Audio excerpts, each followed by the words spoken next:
Okay, we will start the stream right now. I'd like to call to order the special June 22nd Board of Education meeting, and the first item on the agenda is the Pledge of Allegiance.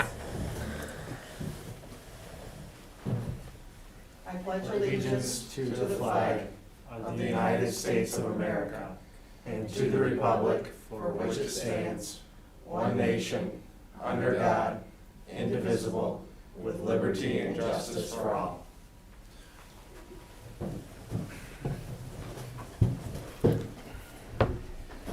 Next item is the roll call. Robin Risica.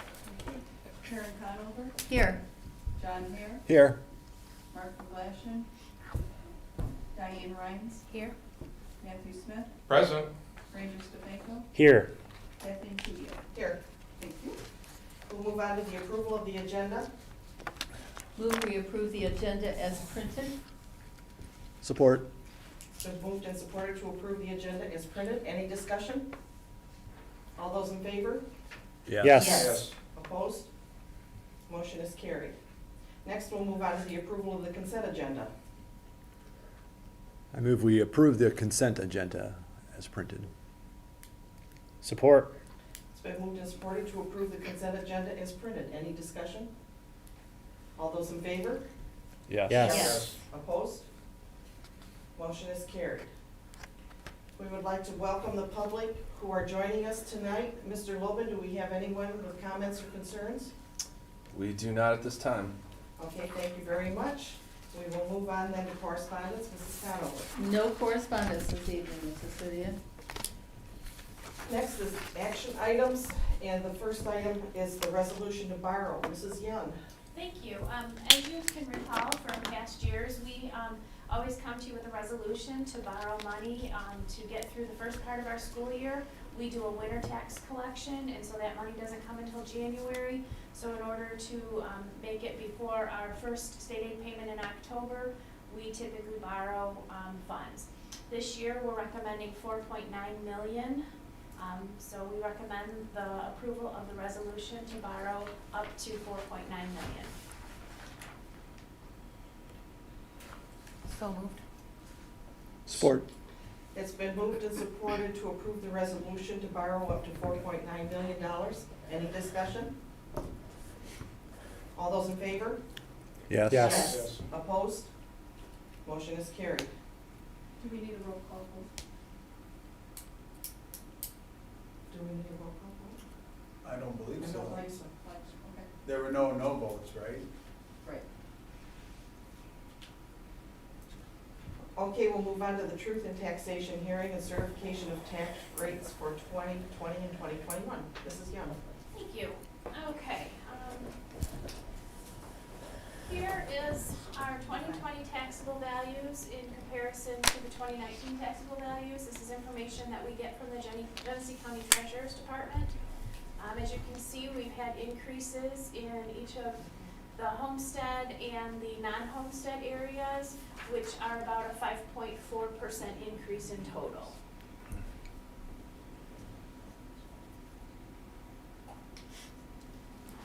This just breaks it down by each of the municipalities within our district boundaries. And you can kind of compare it to last year. Each of them have increased a little bit. So for next year, for the general fund, we will levy 5.7606 mills on commercial personal and 17.7606 mills on all non-primary residential property. This millage was renewed in May of 2015 and will continue for 10 years. This is the fifth year, so we have of our millage reduction fraction that happened. So that's why instead of it being 6 mills and 18 mills, it's 5.7606 and 17.7606. So this is projected to provide 11.82% of our annual state aid, or about $796 per student. Our extra voted millages, we have the debt retirement. This year it's 5.14 mills on all property. This is a 2.9 mil increase from last year. 1.16 is for the 2003 bonds that were refunded in 2012. They will expire in 2022. 0.02 mils for the 03 bonds that were refunded in 13 that expire in 2023. 1.06 for the 13 bonds that were for Central that expire in 2028. And 2.9 mils for the new bonds, Series 1, that were just voted in March, that will expire in 2043. And the Headley millage reduction fraction does not affect any debt retirement mills. We have our building and site sinking fund. We will levy 1.3768 mils on all properties within our district boundaries. This is the 5th year of the 10-year millage that was approved in May of 2015. This does have millage reduction fractions. As you can see down in the smaller print, we had a little bit in 16-17, some in 17-18, 18-19 again. We did not have a millage reduction for 19-20, but we do have it for 2021. Here is a 10-year history of our extra voted millage rates. As you can see, they're relatively about the same. They went up a little bit, 14, 15, and then this year went up higher for the new millage that was voted in March.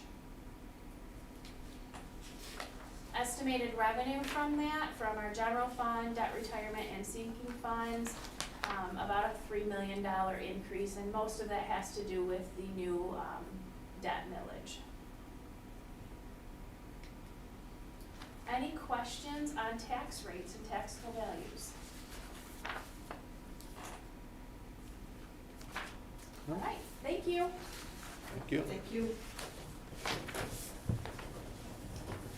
I guess I need to recommend the authorization of the tax rates for 2020 as presented. So moved. Support. It's been moved and supported to authorize the tax rates for 2020 as presented. Any discussion? All those in favor? Yes. Yes. Opposed? Motion is carried. Next is the budget hearing and the adoption of the 2020-2021 budgets. Mrs. Young. Thank you. Okay.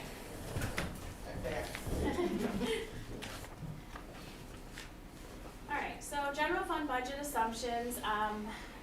We don't have a budget yet from the state, but we have heard at approximately a decrease of 600 per student is what we should be planning for. So we set our budget for the per student foundation at $7,511, which is the $600 decrease from this 19-20 school year. So that equates to, like I said earlier, from the taxes, about $796 per student and about $6,715 on the state aid per student. We did a decrease of 40 students from our fall 2019 count. Blended rate, I think that ended up being like 36 student decrease.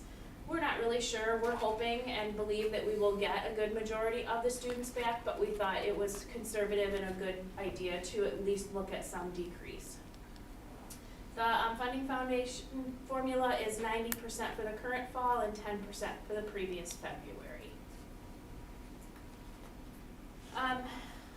Continuation of supplemental funding from NIPSERS. We haven't heard that's going to go away, so we've continued to include that in the budget.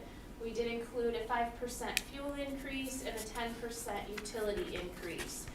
There were several reductions that occurred from the 2011-12 year. Most of them were reinstated, but there were a few that weren't, like supply costs were cut by 20% and those never did get restated. There were some additional reductions that we worked on, some additional supply costs, some additional program costs that we cut in the budget due to this pandemic. Because again, we're not really sure. I mean, we're being told 600, it could be more, it could be less. So we did what we could without really hurting any of our programs. So here is the projections for the general fund budget. It lists the 18-19 actual, the proposed budget revision for this year, and then the proposed budget for next year. As you can see, fund balance with the cuts that we did make, we still dipped into fund balance with your approval. That brings the projected percentage of fund balance down to 7.1. What you want to note with this is this does not include any underspending that will occur this year. We know that there will be some. I can confidently say there will be about an $800,000 underspending, and we probably won't dip into our fund balance this year. There may be more, there may be less. It's going to be right around there. It's hard to tell. There's so many things that are unknown. You know, utilities, obviously we're not using our buildings as much, so those are going to be down. Fuel costs for transportation, that kind of stuff. So it looks like we're going to use it down to 7.1 next year, but I'm pretty confident we won't go that low. Unless there's some other major cut that the state hasn't told us about. Our school service funds, DSER, school lunch, school activity, those are the budgets prepared for next year and planned. Again, a lot of that is unknown. I mean, you know, are we gonna be back full-time? We really hope so, but, you know, we don't know what students are gonna eat, how many more might be free or reduced, how many not. So it's planned based on what we know, but that could change. All of them do look good, where there's gonna be money put into their fund balances as what's projected right now. Debt retirement fund, these are the debt rates that we talked about in the earlier presentation, and it's enough revenue to cover the expected payments for this year and the interest in the following year. Building and site, there's not a lot of projects planned as of right now for next year because we have most of the projects coming out of the new bond that we've done. So that's going to build a little bit of a fund balance, which will be nice for then any future projects that come up that weren't planned into the bond. Any questions?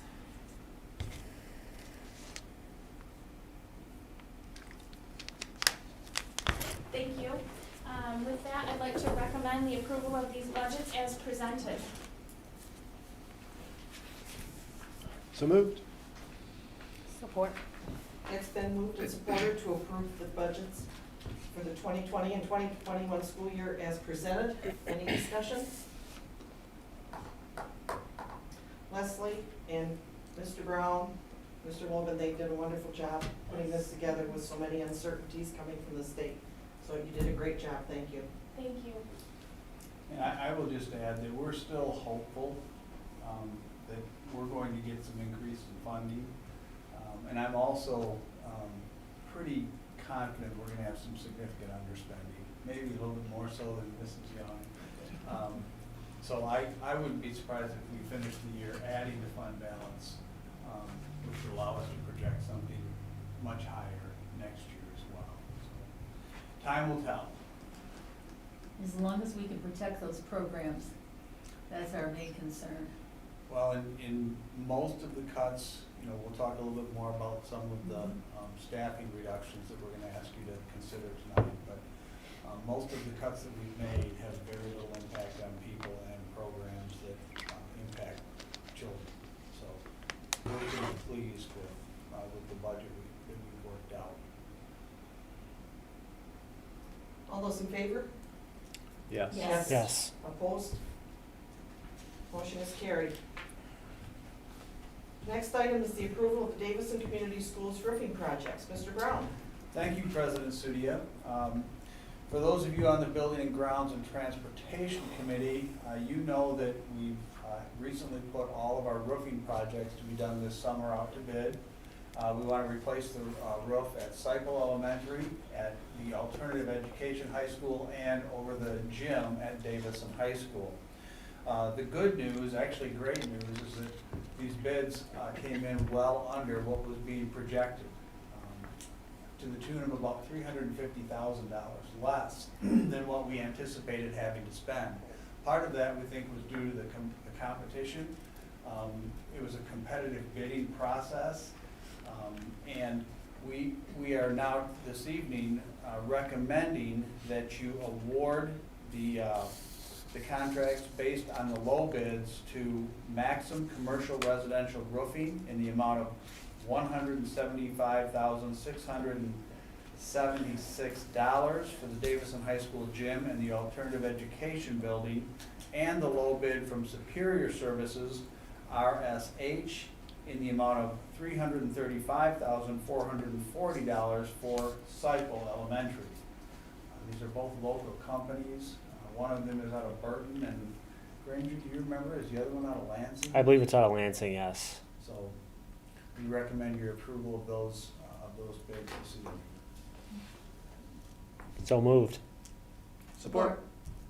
It's been moved and supported to approve the low bids from Maxim Commercial and Residential Roofing in the amount of $175,676 for the Davison High School Gym and Alternative Education Building, and the low bid from Superior Services RSH in the amount of $335,440 for Cycle Elementary.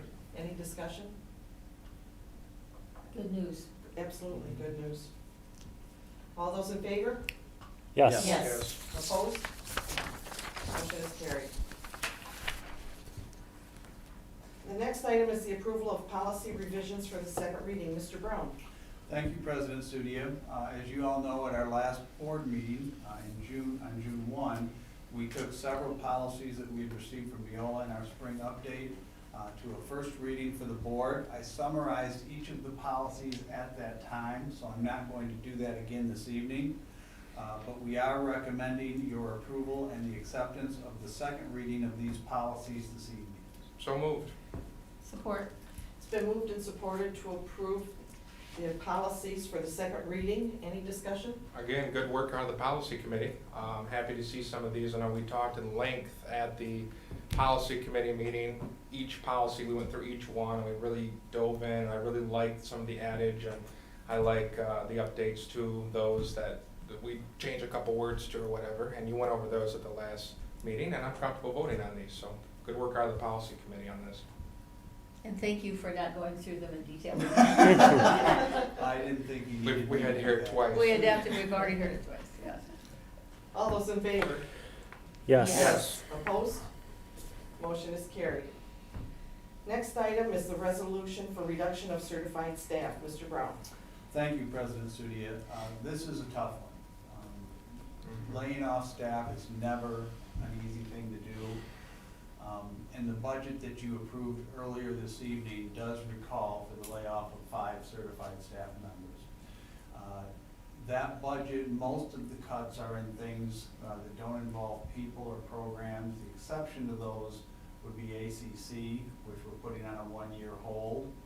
We're cutting our capital outlay, our supply budgets, and those types of things that we can cut without impacting teachers, paraprofessionals, or other support staff for children, or the programs that we offer our students.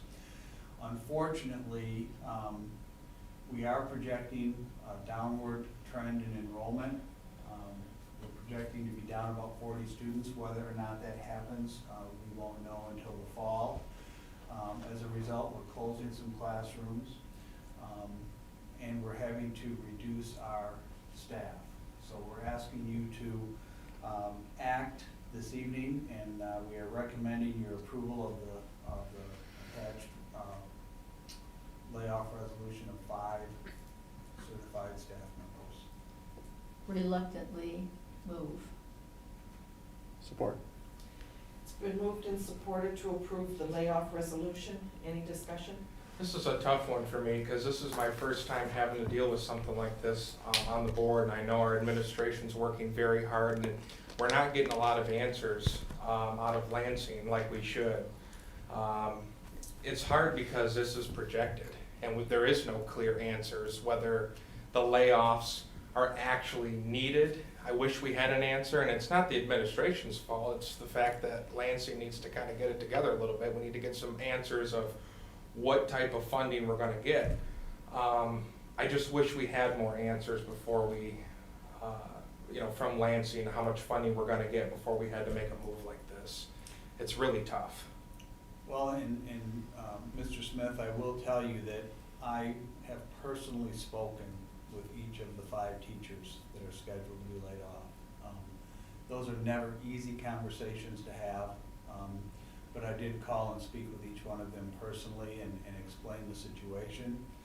And you're right. I mean, you hate to have to do this if it's not warranted. But we also have to, like I like to say, plan for the worst and hope for the best. Their contract expires on June 30th, so the layoffs would be effective on July 1. And if we can bring some of them back, then we may consider doing that. But as of right now, I think the prudent thing to do is to pass this motion and unfortunately lay off these 5 folks.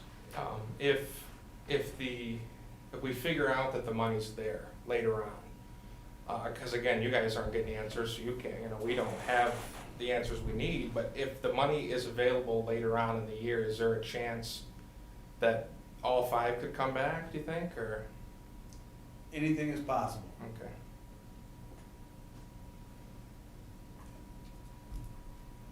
All those in favor? Yes. Yes. Opposed? No. Motion is carried.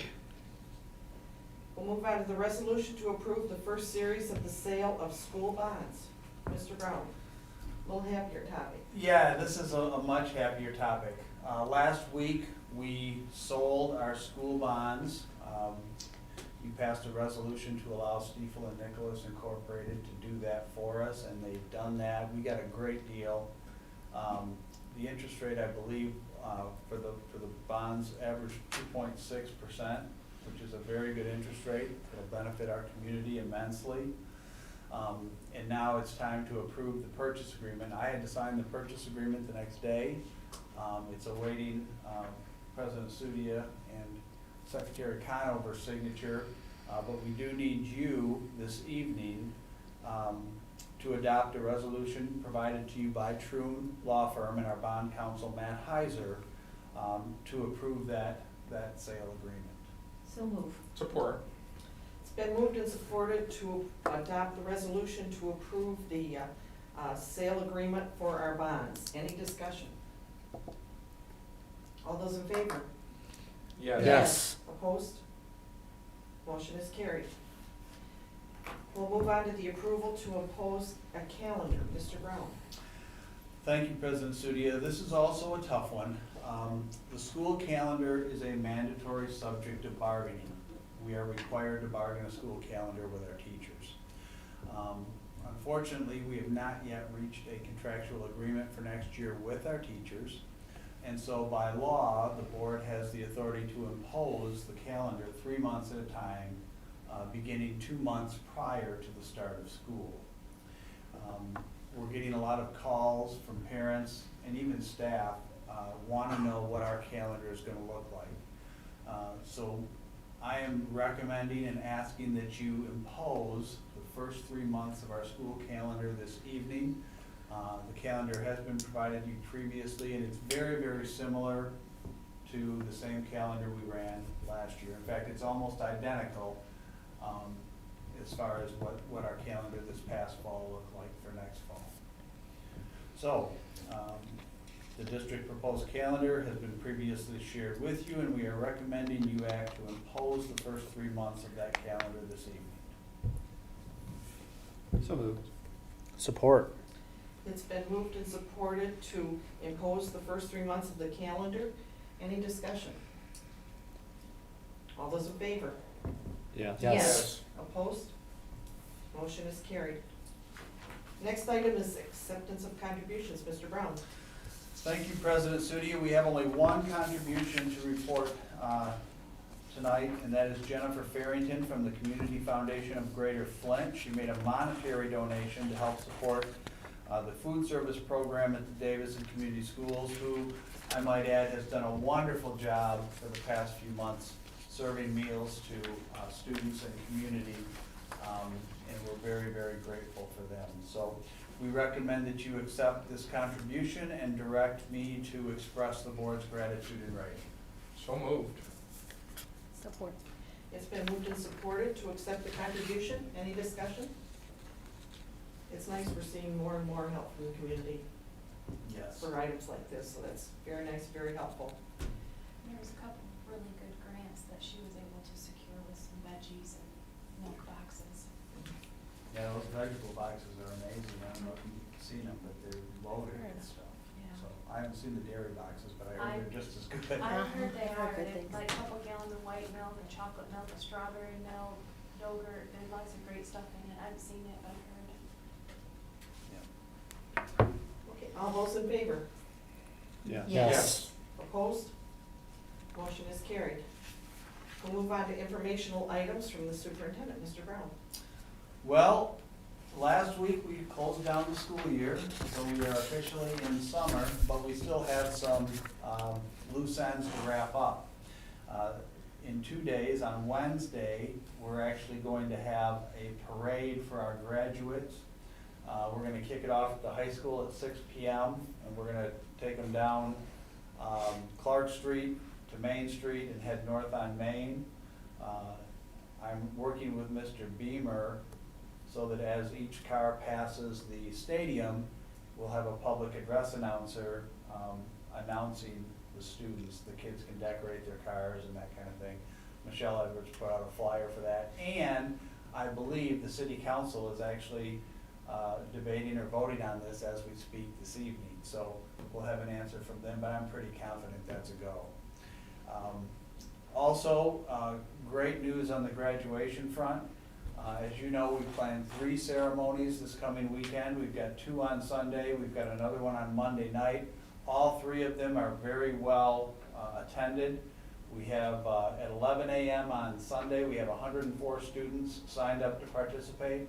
At 2 p.m. on Sunday, we have 118 students signed up to participate. And I believe at the last count, at 7 o'clock on Monday night, we have 120 students signed up to participate. So we limited each ceremony to 105 students and 4 guests to try to stay at or below 500, which is the limit for an outdoor stadium or an arena in Phase 5, and we're hoping that we're at Phase 5 by the time this gets here. But that's going to be a great thing. I met with Principal Jacobs this afternoon. He's got a good plan. I'll share more details of that with you as soon as it's finalized on how that's going to go. It's not going to have all the bells and whistles of a typical graduation. They are going to be scaled down ceremonies. We expect each of them to last about an hour, but it'll be a really nice way to recognize these kids as they're finishing up their final year of high school. And also, Randy Scott and DTV have put together a really, really nice virtual graduation because that was kind of our backup plan. If we weren't able to pull something off in person, we were going to have a virtual graduation that and we're going to be able to provide that to every student on a flash drive. So not only will they have the experience of the graduation ceremony at the stadium, they're also going to get a virtual graduation as a memorandum of that event. So that's very good. We're waiting to see what the governor says, what comes out of her committee about reopening schools. That's the roadmap, as she calls it, is scheduled to come out on June 30th. I'm guardedly optimistic that we're going to be able to bring kids back in the fall for face-to-face instruction. I think it's really important that we get our kids back in school. Like I said in my last blog, I think we need our kids, and I think a lot of them need us. And this shutdown has not been good for a lot of our students.